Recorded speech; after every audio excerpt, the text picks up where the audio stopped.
J.B. Shuck, first pitch. Long run for Ellsbury. He dives, and he makes the play. Jacoby Ellsbury with an electric slide of his own today in the Bronx. Time for sports. I'm John Bartlett. One day after allowing 4 homers and 13 runs to the Angels, the Yankees pitched much better today, and they got some offense from an unlikely source. To the Bronx we go. This is 22-year-old backup catcher John Ryan Murphy giving the Brian McCann a day off, and Murph delivers. Base hit in the second, 2-run score, Yanks up 3-1.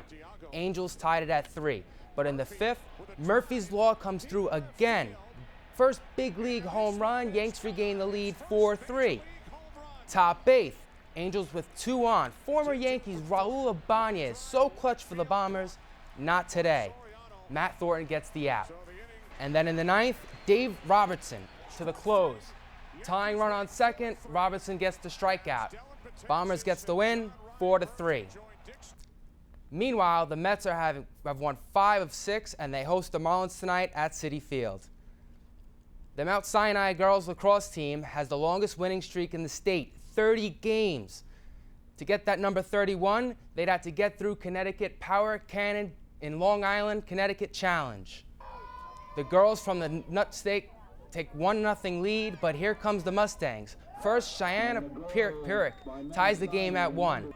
Then 20 seconds later, it's younger sister Sydney showing off the speed. Straight to the cage. Sinai on top by 1. Now a 2-goal game. Check out the feed. Caroline Hogg to Jessica Diamo for the finish. Mustangs lead 4-1, and they never look back. This time, Hogue finds the back of the cage. Make it 31 in a row, 14-3, the final. The first game of the day featured Cole Harbor and Greenwich. Tied at 2 in the first, Ashley Lynch puts it home. Lynch had 2 goals, and she also had 7 assists. One of them came in the last minute later to Brooke Jensen. Seahawks take a 4-2 lead.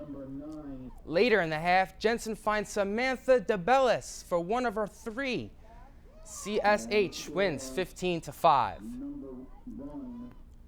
Wall-to-wall school acts coming up Sunday, 9:30 p.m. on The Rush. Mixed results today on the college lac scene. The Hofstra men fall to Penn State 8-7.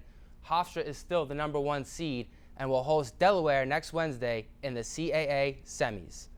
As for the ladies, Hofstra earns the 4th seed next week in the CAA tourney by defeating Drexel 10-2.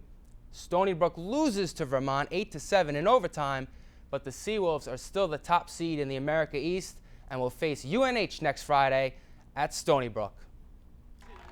College high school lax fans of all ages packing up Bethpage High School today for the battle at Bethpage.